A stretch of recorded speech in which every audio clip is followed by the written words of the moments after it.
Take a moment and remember your favorite teacher. Now imagine that teacher could reach not 30 kids in a classroom, but millions of students all over the world. That's exactly what Sal Khan is doing on his website, Khan Academy. With digital lessons and simple exercises, he's determined to transform how we learn at every level. One of his most famous pupils, Bill Gates, says Khan, this teacher to the world, is giving us all a glimpse of the future of education. 35-year-old Sal Khan may look like a bicycle messenger, but with 3 degrees from MIT and an MBA from Harvard, his errand is intensely intellectual. In his tiny office above a tea shop in Silicon Valley, he settles in to do what he's done thousands of times before. We've talked a lot now about the demand curve and consumer surplus. Now let's think about the supply curve. He's recording a 10-minute economics lesson. It's so simple. All you hear is his voice, and all you see is his colorful sketches on a digital blackboard. In this video, we're going to talk about the law of demand. When Khan finishes the lecture, he uploads it to his website, where it joins the more than 3,000 other lessons he's done. In just a couple of years, he's gone from having a few hundred pupils to more than 4 million every month. Has it sunk in to you that you are probably the most watched teacher in the world now? Yeah, I try not to say things like that to myself. You don't want to think about it too much because it can, I think, paralyze you a little bit. So if we get rid of the percent sign, we move the decimal over. He's amassed a library of math lectures. 12 plus 4 is 16. Starting with basic addition and building all the way through advanced calculus. We're taking the limit as delta x approaches 0. It's the exact same thing. But he's not just a math whiz. He has this uncanny ability to break down even the most complicated subjects, including physics, biology, astronomy, history, medicine. How much reading do you do ahead of time? It depends what I'm doing. If I'm doing something that I haven't visited for a long time, since high school, I'll go buy 5 textbooks in it, and I'll try to read every textbook. I'll read whatever I can find on the internet. Let's talk about one of the most important biological processes. Sal Khan has tackled so many subjects that if you watch just one of his lectures a day, it would take over 8 years to cover it all. Huge time scales. Magnetic north is kind of the geographic location. And then let's say that this is the point x is equal to basic introduction. Light. If this does not blow your mind, you have no emotion. Did you ever think about putting yourself visually in the video? Look, if there's a human face there, especially a funny-looking human face, then it's actually hard to focus on the math. 4,000 is 2,000 times 3 is 6,000. I don't have to shave, I don't have to comb my hair. I just press record, make a video, there might be spinach in my teeth, who cares? The format is so simple. Why does it appeal to so many people? I've gotten a lot of feedback. It really does feel like I'm sitting next to the person and we're looking at the paper together. And let me get my trusty calculator out. I'm 95% of the time working through that problem real time, or I'm thinking it through myself if I'm explaining something. And to see that it is actually sometimes a messy process, that, you know, it isn't always this clean process where you just know the answer. I think that's what people like, the kind of humanity there. It all started in 2004, when Sal Khan was working as a hedge fund analyst in Boston, and his cousin Nadia, a 7th grader in New Orleans, was struggling with algebra. He agreed to tutor her remotely and wound up posting lessons on YouTube. They helped Nadia, but then an odd thing happened. Total strangers started using them too. I started getting feedback like, you know, my child has dyslexia and this is the only thing that's getting into him. I got letters from people saying, you know, we're praying for you and your family. That's pretty heady stuff. You know, people don't say that type of stuff to a hedge fund analyst normally. So in 2009, Khan quit his job and, working from a desk set up in his closet, devoted himself full-time to Khan Academy. It's a non-profit with a simple but audacious mission: to provide a free world-class education for anyone, anywhere. If that goal sounds far-fetched for a guy working in his closet, consider what happened next. There's a website that I've just been using with my kids recently called Khan Academy, K-H-A-N. Just one guy doing some unbelievable 15-minute tutorials. I was like, those videos for Nadia, not Bill Gates. I have to take a second look at some of this stuff. That's right. Bill Gates, one of the smartest and richest men in the world, was using Sal Khan's free videos to teach his own kids. 2 weeks later, I got a call from Larry Cohen, who's Bill Gates' chief of staff, and he says, you know, you might have heard, Bill's a fan. You know, I'm like shaking. I'm like, yeah, I heard, you know. and he's like, if you have time, you know, I'd love to fly you up to Seattle. And then I was looking at my calendar right then, and for the month, it's completely blank. I was like, yeah, you know, I think I could, you know, fly in, you know, between like laundry and a bath. I can just and meet with Bill. That was just 2 years ago.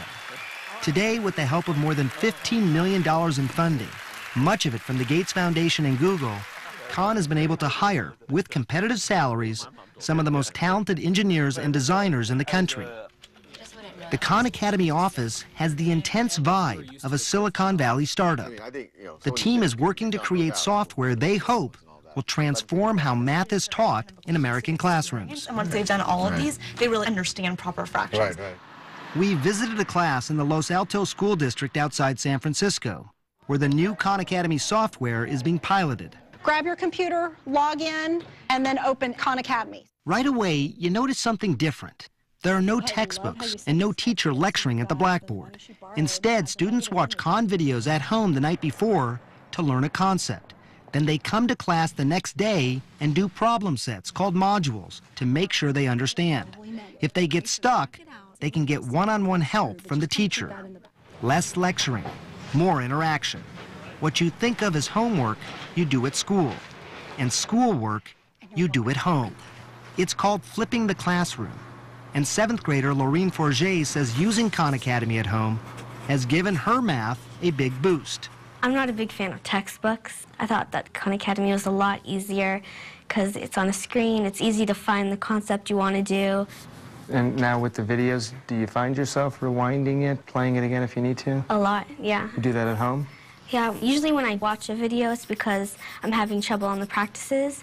So if I don't understand the video, I can always rewind it or pause it so that I can go back to the module and do what I learned. What's the hardest part about learning this way? I don't really think there's a hard part. Even kids who don't have a computer at home can flip the classroom. Eastside Prep in East Palo Alto keeps its computer labs open until 10 p.m. So kids like 6th grader Alex Hernandez can take as much time as they need to learn a concept. My mom, she went to school in Mexico. Some things she can explain to me, but some she can't. So I take long to try to finish my homework. How did you used to do in math? Pretty bad, at a 3rd grade level math. So, Khan Academy has helped me. It's like open doors that I couldn't open. It's helped me a lot. A lot of people have talked about the idea that flipping the classroom is sort of what's happening here. You take a little bit of issue with that. I kind of view that as a step in the direction. The ideal direction is using something like Khan Academy for every student to work at their own pace, to master concepts before moving on. And then the teacher using Khan Academy as a tool so that you can have a room of 20 or 30 kids all working on different things, but you can still kind of administrate that chaos. Khan Academy has created a dashboard so teachers like Courtney Cadwell can monitor each student's progress. So right now they're all working on things and you can see that real time. Yes. So as you sit here and look at the dashboard, you see how the students are doing individually, you see how they're doing as a whole class, Yep. and you can figure out who you need to help. Exactly. And here I can track their progress over time. I can see who's rushing ahead, who's lagging behind. I can see if they begin to stagnate. A blue bar indicates a student knows a concept. Orange, they're still working on it. But if a red bar pops up, Is kind of the red flag to tell me, hey, it's time to step in and intervene. And I can see Oh, so you can see not only that it's red, but specifically what the what problem they is. missed, and you can see the number of seconds they spent on each problem.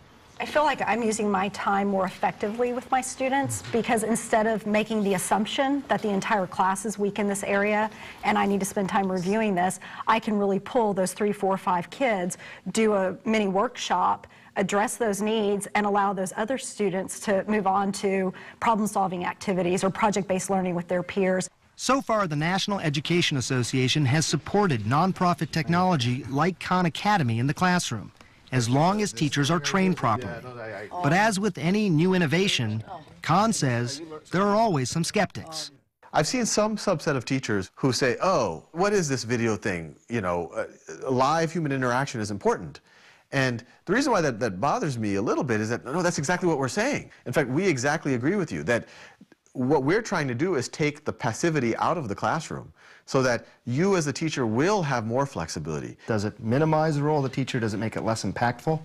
No, I think it's the exact opposite. We kind of view teachers playing the role of more like a coach or a mentor, which once again, I personally believe is a much higher value thing than a lecturer. Khan Academy's math program is being piloted in 23 schools, mostly in California. Preliminary test scores from a handful of classrooms have shown improvements, especially for students who are struggling. Looks good to me. Official state assessments will be available this summer. In the meantime, Chief Operating Officer Shantanu Sinha says they're gathering massive amounts of data, not just from American classrooms, but from every Khan Academy user around the world. So you could say how many problems were done over the last 24 hours? How many was it? Right now, in the last 24 hours, we had close to 1.8 million. Wow. Not total, but just one day. Just in a 24-hour period. And when you take a look at total users over the last 18 months, 41 million visits from the United States. We can look, from India. We had 1.7 million, Australia 1.4 million. Right. It is pretty amazing to think that millions of people all over the world are using Khan Academy right now. Yeah, I mean, it's a gold mine on how to understand, what paths through learning are most effective. Khan says they look at all that data and constantly make changes to their software platform. We can start fine-tuning things the way that Amazon might fine-tune their button to help you buy that book or find the book that you want, or Netflix says, what's the right movie for you? We now get to do with education.